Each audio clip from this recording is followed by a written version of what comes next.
My name is Jason JROCK Houston, and you're listening to an interview being done tonight for Under Influence. My great pleasure to be speaking with two of the members of the band Heartless, which was a great hard tribute out of a Northern California area. How you ladies doing tonight? Tonight we're speaking with Linda and Gail, correct? Yes. And I guess the best place to start off the interview, if you could both share with me how you first got into the music of Heart, and became a fan yourself. We'll let Linda, who is our Ann, go first. Okay. The music of Heart. All I had to hear was Ann Wilson, and I was hooked. Yeah. I mean, Ann's a remarkable Ann's a remarkable vocalist. I mean, in the sense that, she can really, especially for a woman, she can hit those high notes. I mean, she can sing those beautiful ballads, and then on the flip side, she could do something, really almost full blown on metal like Barracuda. Yeah. That's what hooked me. I've always, and every time that I would sing a Heart tune, people would come up to me and say, "Oh my gosh, you should be doing a Heart tribute." And so that's what started it, hooked me, because I love singing the music of Heart and Ann Wilson, and I do it well. Yeah. She does. And how about you, Gail? I started playing guitar at 14, and I heard Ann Wilson. I heard Magic Man on AM radio in 1976, and lost my mind and ran up to the record store in Berkeley called Rasputin's and bought Dreamboat Annie. Wow. Lo and behold, there were two women on the cover. Yeah. And when I opened the album up, I saw there was a woman playing guitar, and that changed my whole world. Wow. From that moment on, it's like it gave me permission to be a rock guitarist when I saw it. Absolutely. Yeah. Oh, okay. Now, I'm kind of interested in now. Obviously, Linda, who plays the role of Ann. You say that people have told you for a long time that you sound like Ann Wilson. Now, when I look on your guys' Facebook page, I gotta say, you guys really look the part. How much of that is like a costume versus your actual look, if you know what I mean? That's pretty much us. That's us. That's our look. Wow. With Linda, we talked early on about whether or not she'd wear a black wig and become and look to it. So there was the black-haired sister and the blonde-haired sister. But her voice is so amazing, we decided just to go with two blondes. Wow. But it's really, that's how we look. We don't do a lot. We really, for us, it's about the music, and it's about making the music sound as close as possible, and just to give the best performance to people who come and see us. Yeah, because to me, this is kind of like rock and roll theater in the sense that I love these tribute bands that they look the part as much as they sound the part. So, how did you two ladies first meet? Are you the ones that put the band together, or was this an existing project that you joined?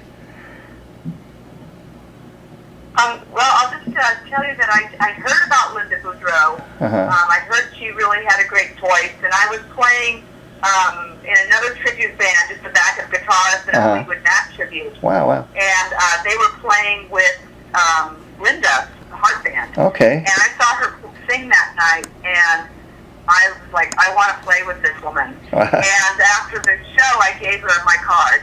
Wow. And I went with a ticket. And I just couldn't stop thinking about playing with Gail. I was with another Heart tribute that we've gone taken it pretty much as far as everybody else in the band wanted to take it, but I really wanted to take it another step further. Wow. And Gail and I talked and became friends over the summer, and Labor Day weekend we got together with our lead guitarist, our Howie, Jim Coyne, and we played guitar and sang, and the vocals were perfect, our harmonies, our voices blended so well, and we just had to make it happen. It was very exciting, and it just clicked. It just absolutely clicked, and we ran with it. We have hand-picked amazing musicians that also are extremely passionate about Heart and playing the part, and they did it right.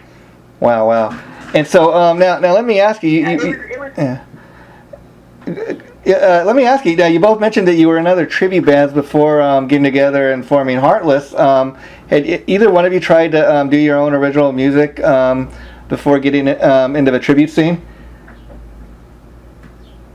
I think both of us have. I know that in the 80s and the 90s, I definitely did some original music, but I think for me at least, having a career and being busy and,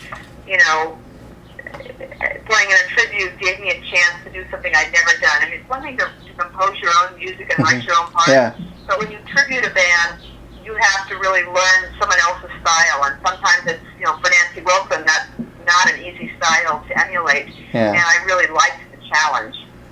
Yeah, now, and I agree with what... go ahead, I'm sorry. I didn't mean to cut you off there. Oh, I was in an original band also, but it was, at a time in probably the late 80s, and work, really got in the way. Yeah. And did you at all, either one of you, have reservations about, being part of a tribute band? The reason I ask is a lot of people tell me that I interview is, it's a lot easier doing a tribute band in the sense that you kind of got a built-in audience, and if you're trying to do, get your original music out there, it might take you 5 or 6 years to even have your first hit single or anything like that. Whereas people come to a show like this, they kind of have you got a built-in fan base. They kind of have an idea of what songs they're going to hear, so it makes it a little easier, doing the tribute band thing. Well, Jason, that's sort of a double-edged sword. Yeah. Because it already has a built-in fan base, but if you don't deliver what they expect to hear, if you're not really top-notch, I mean, it doesn't end well. Yeah. I mean, there's a lot of pressure in a tribute band, more than I ever expected as a player. Yeah. Because there are certain things that make those songs hits. There are certain guitar licks, there are certain stage runs, there are certain vocal parts, and if you don't have an attention to detail, and as a band you aren't passionate to really recreate that music, the crowd doesn't. In my opinion, the crowd's disappointed, and then you really don't have a built-in crowd anymore. Yeah. Much more critical of you, actually, as a tribute band than going out and doing your own original music. They're much more forgiving, I think, doing your own, because they don't really know your music. But as a tribute, it's very critical. You have a lot of other musicians standing out there wishing they were on that stage. Yeah. Very critical, and they'll post some nasty stuff about you. And for people that aren't musicians, you've got to reach out emotionally and look them in the eye and take them on a journey. You take them on a journey, and you take them back to when they first heard that song, when they first heard Magic Man. Yeah. They go right back there in their memory, and that's what it's all about. That's what we do. Yeah, see, getting the music really right. My job is to look in these people's eyes and take them on that journey back to that feeling of when they saw Heart and a simpler time when their life was easy. So that's what we do. Yeah, back to the 70s, there was no internet. There was the only way you were going to see those bands is if you were watching Midnight Special, Don Kushner's rock concert, or you bought a ticket and you went to every one of your favorite bands that come to town. You would move mountains to go. And so those are very happy memories for a lot of people. And Linda's absolutely right. They really want to relive that experience. Yeah, and you made a really good point earlier, Gail, that especially like somebody like Nancy Wilson, who's a guitar player in Heart, a lot of people may fail to realize how big of a impact she has on the vocal sound of Heart. I mean, she's very big as far as to that background vocal sound of what Heart does. I mean, that's why I think a lot of people typically think of her as as a lead guitar player, whereas that's why when she put out a solo album, a couple of years back, people were really surprised to see what she could do on her own. Well, she's got an amazing range. Yeah. And that's the one thing I've learned singing her harmony parts. I mean, for instance, in a song like Straight On, she's way up in the higher registers, and then she's going down to an alto. So in one song, she's going across 2 or 3 octaves sometimes. Yeah. And so it's been a lot of work in a good way. Yeah, and you guys make a great point. Like I was saying earlier, I like to call this these tribute bands rock and roll theater, and just give you a little background information on myself. I started doing these interviews with the tribute bands because I've been to several tribute shows, and I enjoyed immensely. I mean, we're talking about with you guys today the fact that you're a Heart tribute, and it's more than just 2 chicks getting up in their jeans and t-shirts and playing us an evening of Heart music. I mean, like you said, Heart fans are diehard, so when they're coming to a show like this, they want to hear the songs played almost identical way Heart plays them. They want you guys to look the part. Whereas if you were just up there in your jeans and t-shirts and not even trying to look like Ann and Nancy, you wouldn't be doing the business you're doing, I think, and that's what people are going to see. Well, you're absolutely right. I think, I always kind of laugh when I see cover bands and they go up there like they've been working in the yard all day and they go on stage and wonder why they can't get bookings. People are there for a performance. You're absolutely right. It is theater. And the performance is not only your musicianship and your dedication to the music, but it's also how you present yourself, how you interact with your crowd. Yeah. And for me, that's half the fun. The performance is just as much fun as learning the music. Yeah, and I would think as the ones performing the music, this has got to really be so much fun for you guys in the sense that you're just much of a fan of the Heart music as the people come to your show. So it's kind of like you were once audience members and now you've jumped up on the stage and you're playing this music. So that's got to make it that much more fun for you guys. We're having the time of our lives, absolutely. And absolutely having the time of our lives. Yeah, so... And we can't say enough about the band that we have playing with us. Yeah. We have a guy named Brent on keyboards who's amazing. A guy named Tio Sanchez on bass is fantastic. Our lead guitarist, Jim Coyne, just an amazing player. And our drummer, Steve Skura, he's just got all this fire and energy. And the chemistry of the band is good. It does, in my opinion, recreate that 70s Heart. Yeah. It has that sort of drive and feel to it, which is... I'm just terribly excited about this band. Yeah, and I'm one of these people that I really, as far as music, any kind of music goes, I'm just a fan of of great sounding music. And Heart, people typically divide it up in kind of like two eras. There's the stuff like you're saying, the harder edge stuff from the 70s, and there's the more popular stuff that they did like in the 80s. So as far as coming up with a set list, how hard is that for you guys?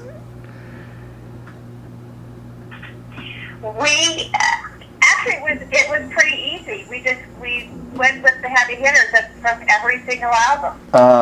Yeah. It's just the things that people absolutely want to hear. We put them in. We didn't go with the obscure songs. Yeah. We'll do some.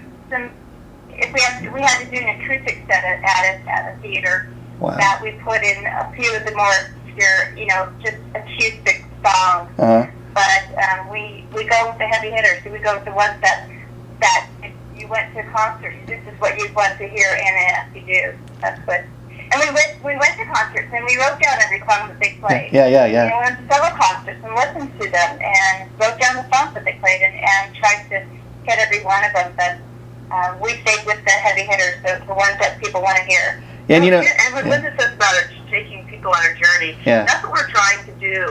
We have songs from the 70s, the 80s, and the 90s that we try, and into the 2000s, that we try to take people on a journey of the Heart music.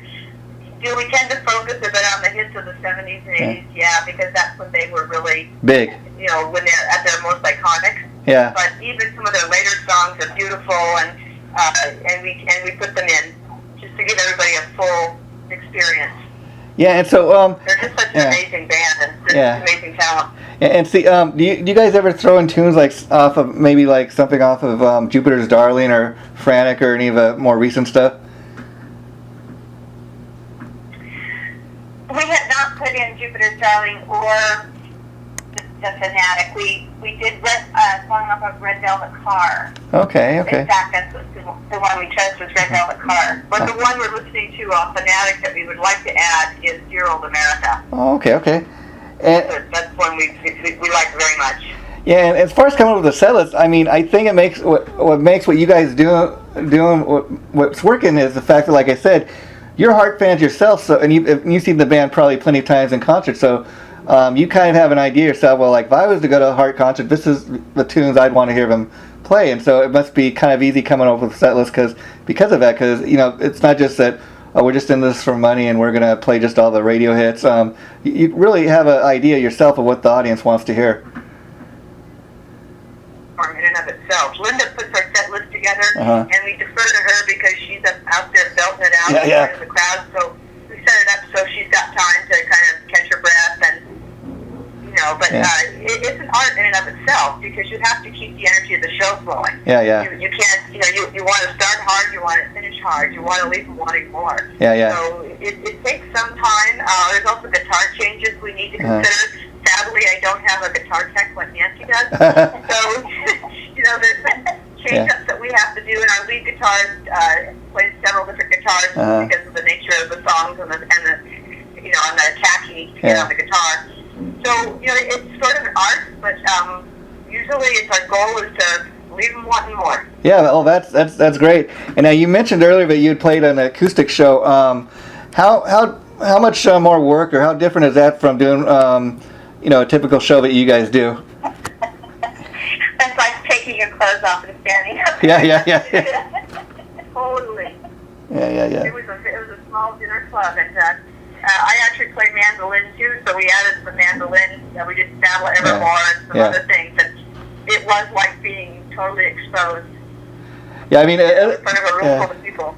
I mean, as a fan of stuff, you know, like I was a big fan of that, you know, MTV Unplugged stuff, and you know, I love, you know, getting to see bands in that intimate, you know, kind of show. It's just something different for fans to see. So I always get off, you know, on stuff like that. Now, I was curious, as far as each of you go, do you have an all-time favorite Heart album, as far as, you know, the one album really kind of, you know, had the greatest impact to you, or really, you know, when you hold up, you say, you know, you want to hear what Heart is about, this is the album you should check out? Mine would be Little Queen. Oh, okay. Okay. And wow. Yeah. I didn't know that. You know that about you. I thought you were talking butterfly. We just learned something about each other. Wow. Hey, that's great. And you know, as great as it is. Happy birthday to Gail's birthday today. Happy birthday, Gail! I have the same birthday as Mick Jagger. Oh wow. That's cool. Happy birthday. And as great as it is, what you guys were mentioning earlier, you know, how important, you know, your band is, and what a big part they are to, you know, the overall sound of the band. I got to ask, do you ladies ever feel any added pressure, being that you're kind of the, you know, the front women, the focal point, the one that everybody's coming to see, so to speak?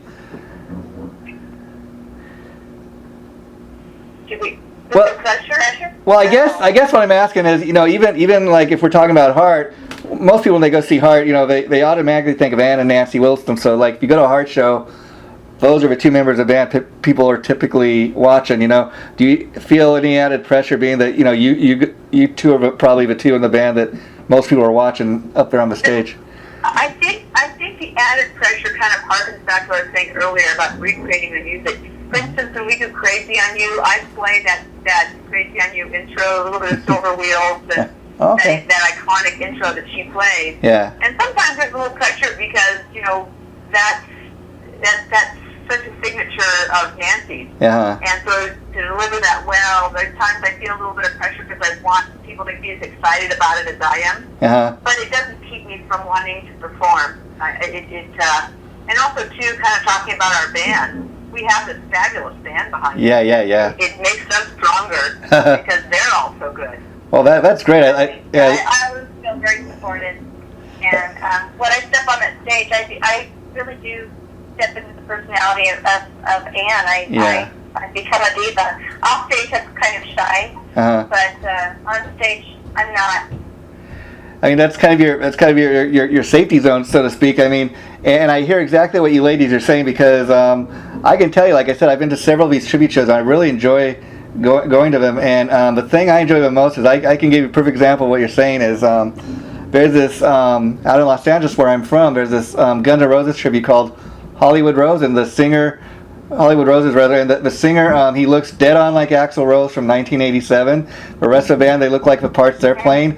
And you know, the show is at the legendary Whiskey, and I had to pinch myself because I almost forgot that I was not at a Guns N' Roses show, that the band was that good. And like you're saying, and like you're saying, it took me back to the first time I heard "Welcome to the Jungle" on the radio. And the singer in the band, he was so good that he actually was in Steven Adler's band for a while as his singer. So you know, again, I really hear what you guys are saying, that you know, tribute bands have the power to do that for their audience. Yeah, it's been, and when you feel that back, when you know you're doing it right. Yeah. Because of the energy you get back from the audience. We played a gig last month, and 600 people, and we had a great tribute band playing with us called Fleetwood Mac. Oh, okay. And they're an amazing tribute. And they played first, and we came on. And the crowd was with us all the way till we played for an hour and a half. They were with us the whole time, or we spent 3 hours. You say 3 hours. They were with us the whole time. We held the crowd to the end, and that's when you know you're doing it right. You're delivering the energy. 600 people singing along with you it was amazing. It was amazing. Yeah, and let me ask you, like, talk a little bit about all the hard work that goes into putting a band like this together. Because I imagine before you guys even, played your first show, you must have spent a lot of time, like, on YouTube, studying videos and studying how the band moved on stage. Talk a little bit about that. And I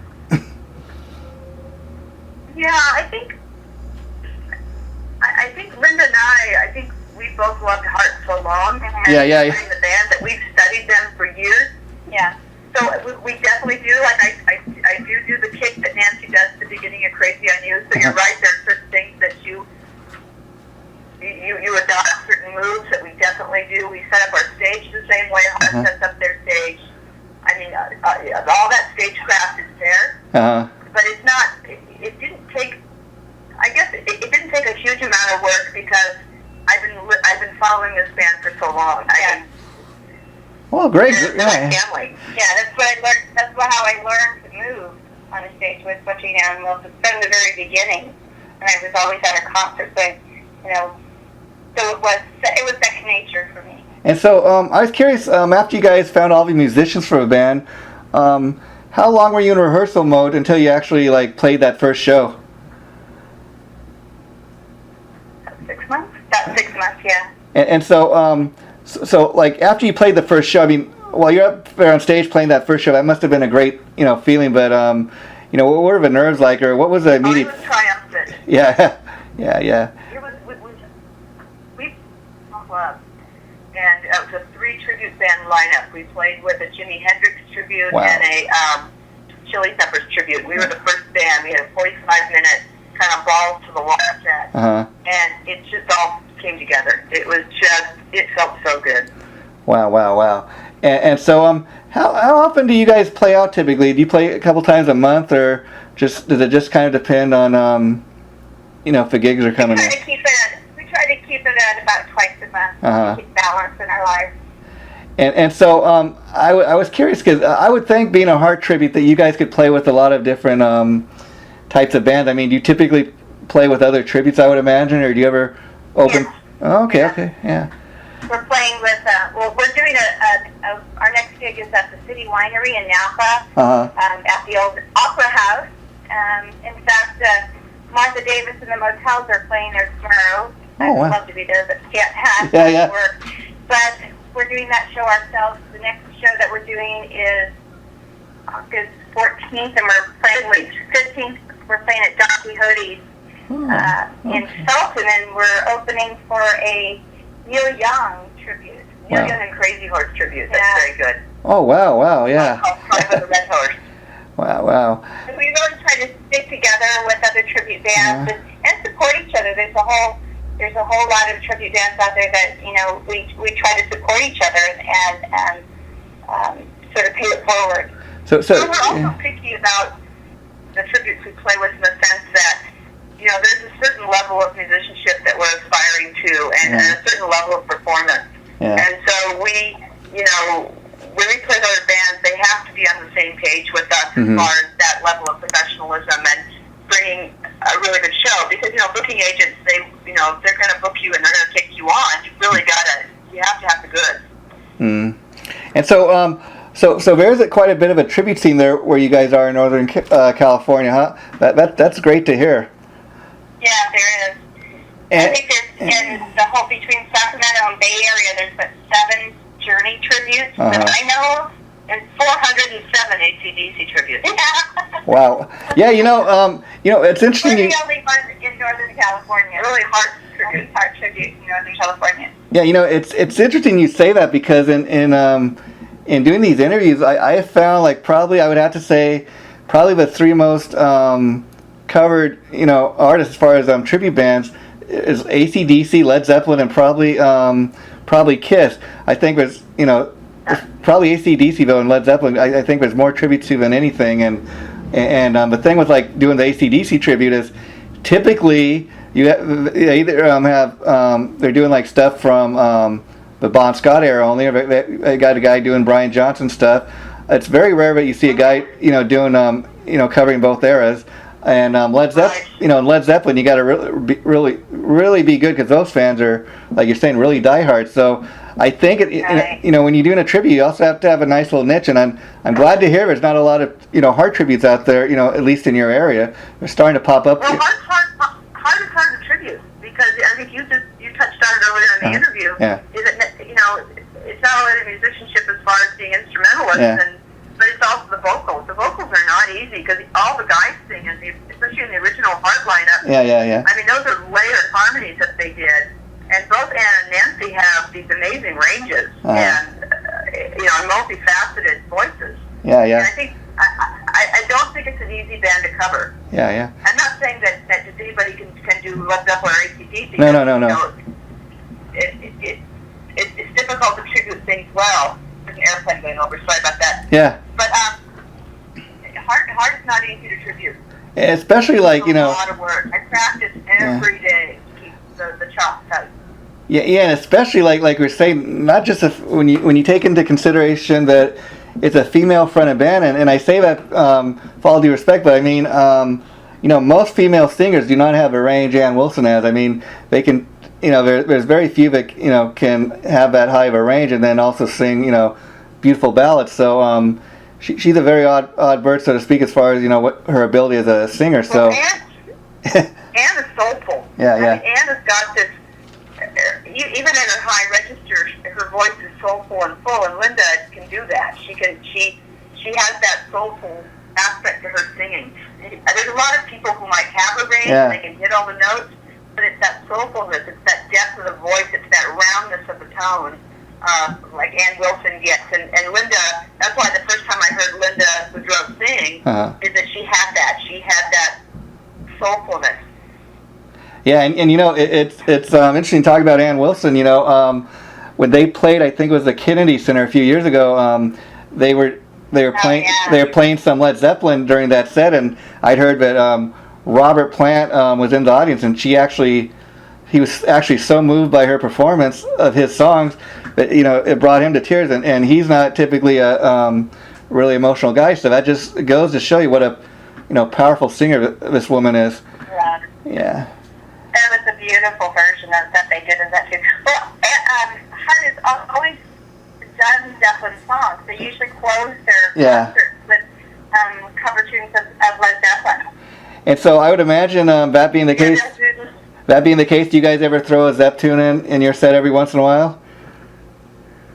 Oh yes, sir, absolutely. Besides that, Evermore, which they do, we do Immigrant Song. We do Good Times, Bad Times. We're getting ready to add in Misty Mountain Hop and Dancing Days, some of the things that they do. Oh, okay. We try to keep our sets mostly Heart. Yeah, of course. People are buying when they buy a Heart tribute. They really want Heart. Yeah. But if we've got a little room there to maneuver, we definitely throw a Zepp tune in. And you should hear Linda do Immigrant Song. Wow. Oh my God. And so let me ask you, ladies, because some of these tribute bands, they become quite big business, and I mean, so much to the point that some of these tributes, they actually start merchandising their band as far as having T-shirts. Some of them go to the point of recording, their versions of, like in your case, these Heart songs. Is that something that you'd ever be interested in, or do you think that's taking the tribute thing too far? Well, we do T-shirts. We have some bumper stickers. We did do a promo CD. If you've gone to our website, I don't know if you've heard we have 3 songs. That's Alone and Straight On and Barracuda on it. And we'll give out some CDs to people that really want to take us home with them.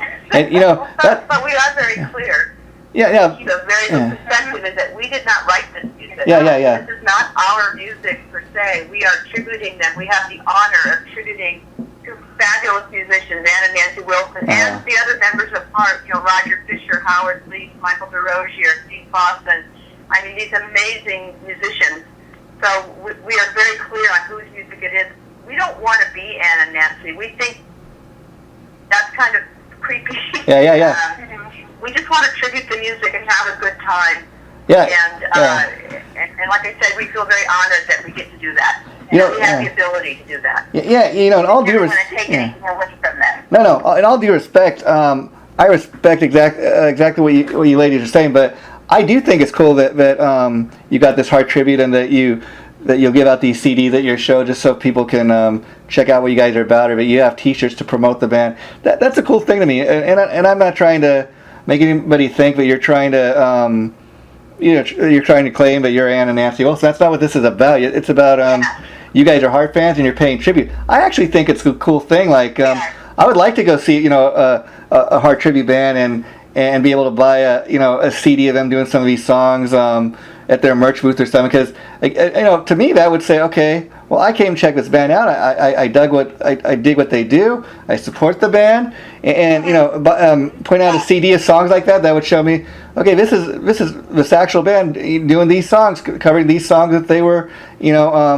influenced by. Another guy I interviewed recently, he was telling me, he's in a Motley Crue tribute, and he's like, I was thinking to put out, an original tune, original CD of tunes that I write, but kind of in a Motley Crue style, so people can kind of see, what I do on the side. I said, that's a great thing, because you're offering your fans, something that other tribute bands might not be offering their fans, and so I think it's just one more, Right. And go on. We talked about writing our own music and doing some of that, but we just want to be clear that we don't want. We don't sell CDs of Heart music. We give them away. You give them away, yeah. We're not trying to make money off Heart in that sense. Mm-hmm. We're really tributing them and our own music and put that in at some point. That's a great idea. We have great ideas in the band. Yeah. And as far as the merchandise, absolutely. We have T-shirts, stickers. People love the logo that we did, the Heartless logo. And the bumper stickers go very quickly. And it's part of the excitement and part of the buzz. So we totally agree with you. We definitely appreciate that people are into us and everything, but we just like to keep it clear that we are tributing some very fine artists. Yeah, and like just looking at the Facebook pages we talk here, like I do love your guys' logo. I mean, it kind of, I could tell it's original. So I got to ask, who designed that? Because it's a great looking logo.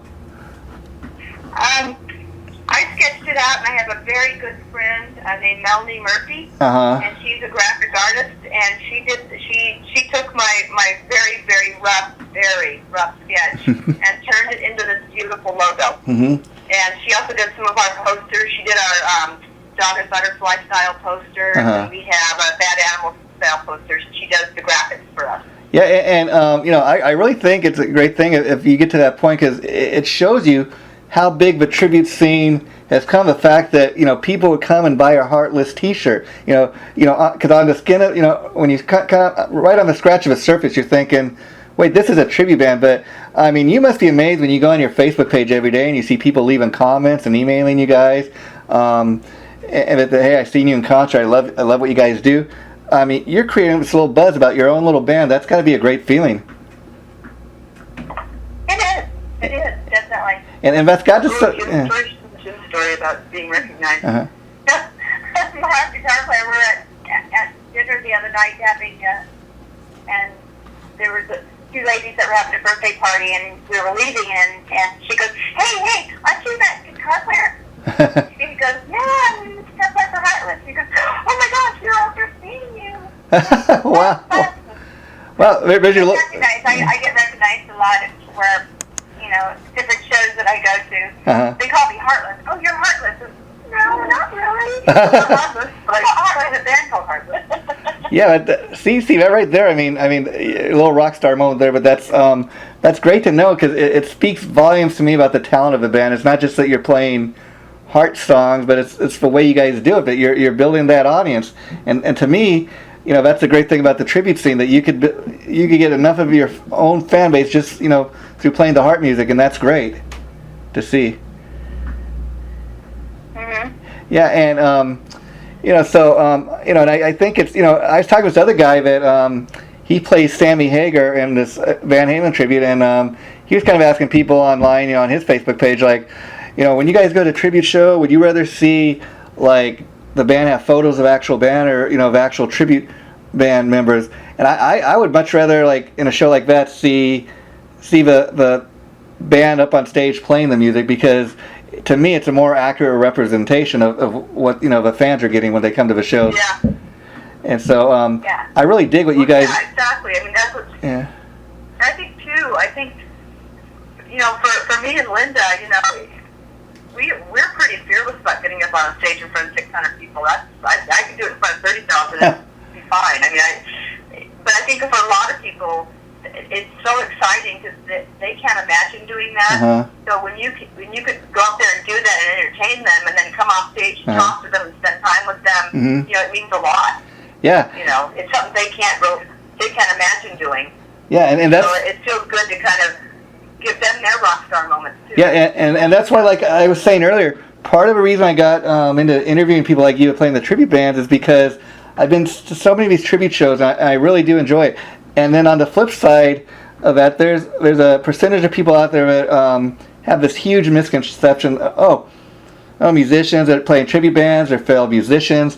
They couldn't make it doing their own thing. And obviously, like, just having a conversation with you ladies tonight, that's not the case. And I think if people sat down, they took the time to go see more of these tribute bands, they'd actually enjoy like I do. And they'd see, and like you're saying, the reason I have so much respect for bands that do what you guys do is because I'm not a musician myself. I can't play a musical note. I couldn't get up on stage and do what you ladies do. So I have all respect in the world for anybody who can do that. But I would much rather be a spectator because I'm a music lover, and that's an important part of the puzzle. Yeah. But, I do think tribute bands. Initially, when tribute bands first started getting popular about 10 years ago, there was a lot of negative press. A lot of my musician friends were like, "Oh, you're playing a tribute band. You're lame, or you're." Yeah. And now tribute bands have gotten so good in the level of musicianship. And that's why people go to see them. Is they do get respected now because of the effort and the work and the talent it takes to have a really top-notch tribute. I think the whole perception of tribute bands has changed over the last, I'd say, about 5 years. Yeah, I mean, I'll give you a story. I mean, the best example of a successful tribute band is Steel Panther. They're kind of a tribute to kind of a mock tribute to the 80s rock scene. But the lead singer, he got his start out here in the Atomic Punch, which was a great Van Halen tribute. They did like David. Yeah. They did David Lee Roth era Van Halen music, and he got his start doing that, and then he briefly left Atomic Punks to go to LA Guns, which they had videos on MTV and everything, and oddly enough, he was making more money paying tribute to David Lee Roth. He went back to Atomic Punks. Now he's got his Steel Panther band, and he's laughing all the way to the bank, Yeah. Tributes can be very lucrative. I mean, it depends on everything else. I mean, but for us, it's nice to have a little more that covers a little bit more than gas at the end of the evening. I mean, we've all been in original or cover bands where you haul all your equipment, you play 4 hours, and you make $50 each. I mean, so it's kind of that part of it's nice. Mm-hmm. But I think you would do this not so much for money, but because it's just an opportunity to play really amazing, iconic music. Oh yeah. And I have a day job. This is my fun. Yeah, I have a day job too. Yeah. So wow. So that must be a great way to get your angst out. I mean, especially like when you go to your day job and all week long, and then you have these weekend gigs. It must be a great way to just release your stress. Absolutely. Yeah. Yeah. And I was curious, do you ever invite like any of your friends from your day job to come see you perform? And like, wow, I had no idea you could do that. And clients, I have clients that have come to see me play. Wow. I work for physicians, and I have physicians that are musicians. Oh, wow. Musicians. They come out to see me, so they come out and support me. Yes. Yeah, that's great. And then you were mentioning earlier about the tribute scene up there where you guys are from is really growing. And one thing I noticed about a lot of the tribute bands, in any given area, is the tribute scene. What I really enjoy about is the bands. It seems to be like a real strong fraternity. It's almost like when you're doing the original band thing, the bands are all competing against one another. Where when you're in a tribute band, they're trying to help one another out. Like, hey, we need a band to open our show. You guys looking for a gig? And that's what I really love about the tribute scene. They seem to be helping one another out. Absolutely, and that's what makes it fun. You're absolutely right. There isn't this cutthroat thing anymore. Most of us are, we aren't kids anymore, and so we don't, we don't play that way. I mean, we just want to have a good time and have this community, and the tribute band, it really is a community. More and more. We all know each other. There's players that kind of go in between bands sometimes and fill in and help out, and that makes it more fun. It just makes it that much more fun. And I got to tell you, just speaking to you two ladies today, I think what makes what you do in Heartless really work is I can hear the friendship. I could hear the camaraderie. I mean, a lot of times when I do these interviews, typically I interview like one person or a spokesperson for each band. Oh, I'm the guy who does interviews.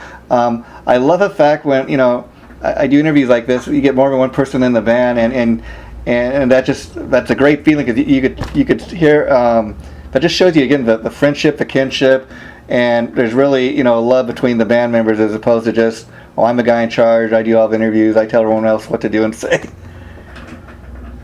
No, it's just Linda and I here, but the whole band is important. Every single member. I hear you. Yeah. We have Jim Coyne on lead guitar. We have Brett Minkin on keyboards and vocals. We have Tio Sanchez on bass and vocals. We have Steve Skura on drums and vocals. And we're all good friends. We have a good chemistry. We all want to do this. We're all pulling in the same direction. We're all supportive of each other. We all crack each other up. We're always laughing at practice and having a good time. So practice isn't drudgery. We all look forward to being together and playing. And we make sacrifices in our personal lives to make this happen.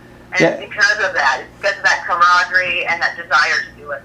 And then you were saying earlier that some of the actual Heart members are aware of what you guys are doing. I was curious if you met any of them or they just contacted you like through email or what's that? No, they've not contacted us. We've never spoken with them. Oh, okay. We did play a venue where the booker is friends with some of the members of Heart. Oh, okay. I don't know if they're aware of us yet. It would be awesome to meet them and to thank them for writing this wonderful music. We're hoping we will get a chance to meet them. Someday. Yeah, and it's interesting because like we were talking earlier, Heart is one of those bands that people typically, they either love the 70s era or the 80s era, but I'm like you guys. I love it all, and to me what makes Heart really not just an oldies band is the fact that, like it or not, they're still putting out new music. So it's not like, they can't write great stuff anymore. They're still doing it, at their age. So you gotta love that. Absolutely. It's inspiring. Yeah. Well, actually, Jason, we're going to have to run. We have to have rehearsal. Okay, well, I just want to say...